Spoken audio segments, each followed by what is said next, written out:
At around 5 a.m. on May 3, 1846, the Mexican Army of the North, stationed in Matamoros, started firing at the American troops defending Fort Texas, located on the opposite shore of the Rio Grande. The American commander, Major Jacob Brown, ordered his troops to fire back at the Mexicans. The siege of Fort Texas, the first major action of the Mexican-American War, had started.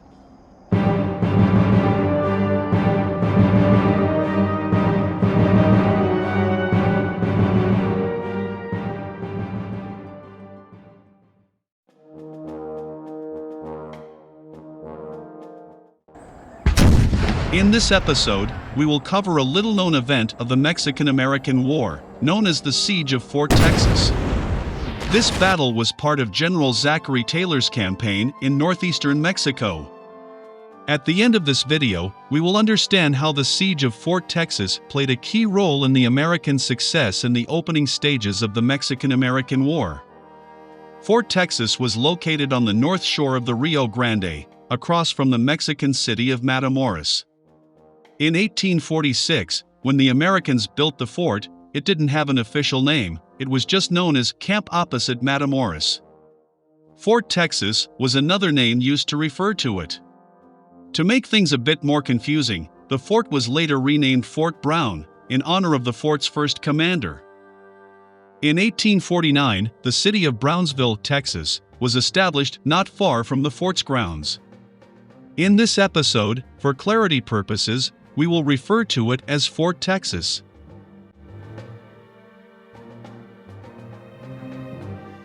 Following the American Army of Occupation's advance into Texas, and later, into the disputed territory between Mexico and the United States, its commander, General Zachary Taylor, decided to place his army on the north shore of the Rio Grande. This would allow Taylor's forces to check any attempt by the Mexican army to cross the Rio Grande.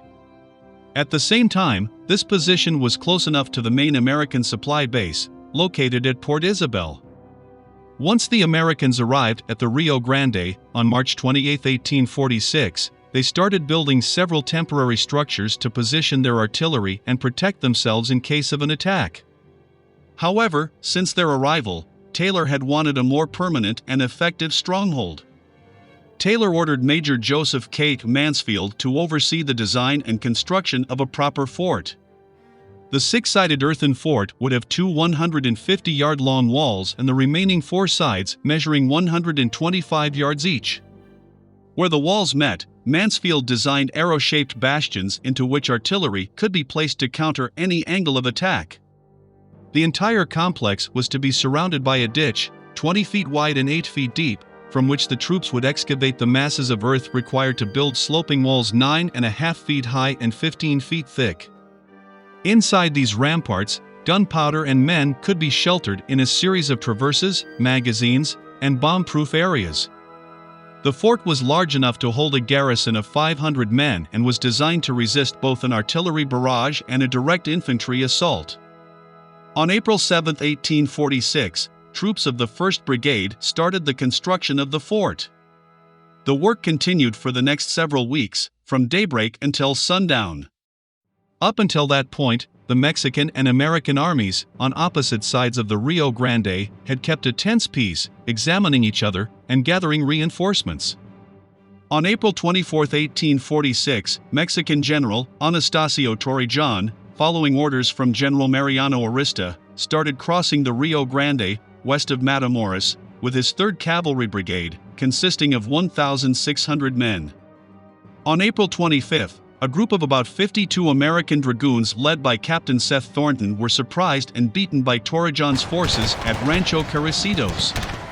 Most of Thornton's men were taken prisoner. Later, some were allowed to send letters to Taylor informing him of the recent events at Rancho Carricitos.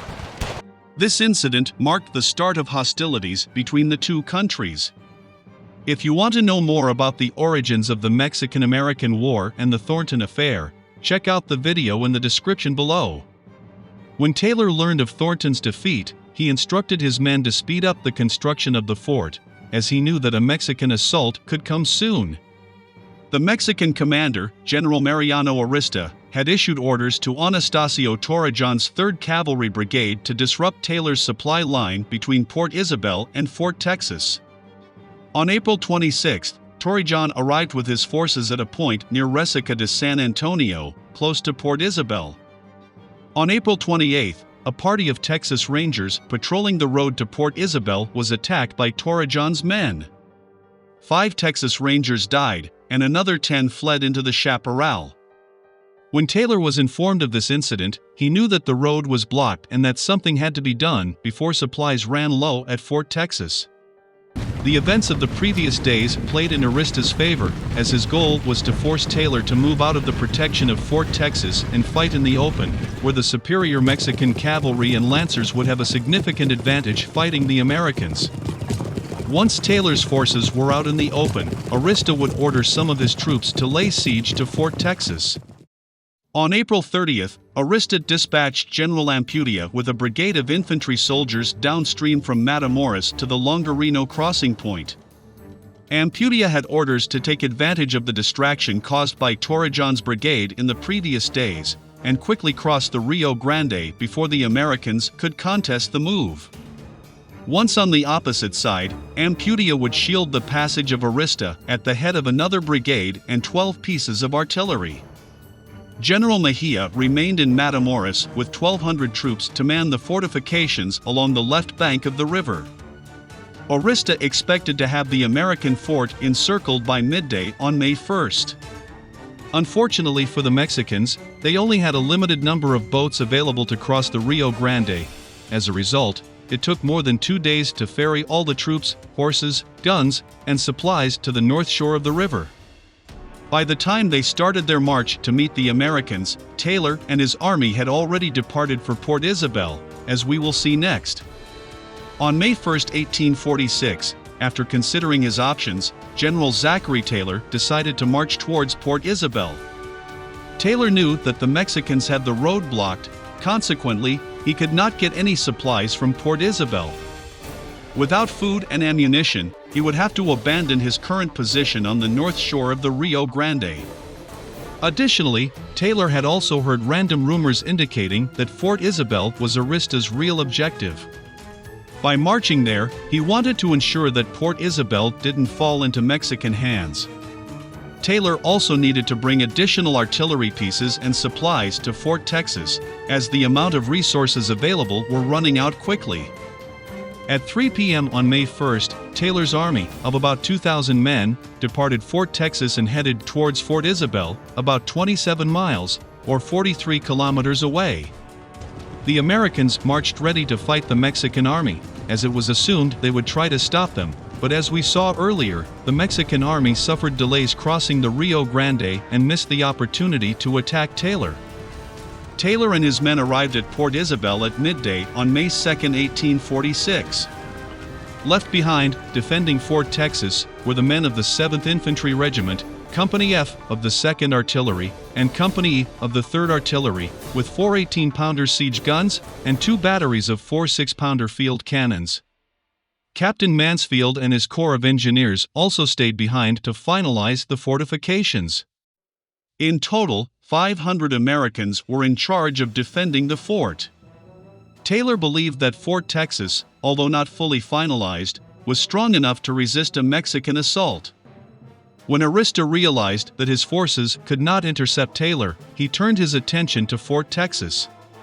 He ordered Generals Ampudia and Mejia to lay siege to the American stronghold. Arista, with the rest of the Mexican forces, would wait for Taylor's expected return, midway between Port Isabel and Matamoros.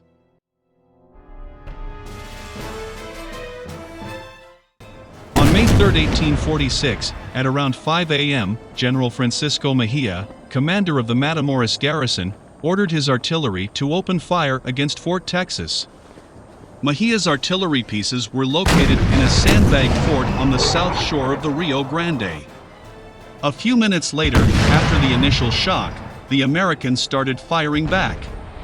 Captain Allen Lode, with the 4 18-pounders, and Captain Braxton Bragg, with the 6-pounder battery, silenced the Mexicans within 30 minutes, dismounting 2 guns. The Mexican troops were forced to relocate their artillery pieces from the sandbag fort to a more secure location. A short time later, the Mexican fire resumed, first from a downstream position that the U.S. troops referred to as the lower fort, and from a well-dug mortar battery located upstream. As the fire exchange continued, Captain Jacob Brown also ordered the 18-pounder cannons to fire directly at the town of Matamoros. The American gunners even attempted to set Matamoros on fire by using hot-shot ammunition from the 18-pounders, but the effort was unsuccessful. In the next episode, we will go over the surprising outcome of the siege of Fort Texas.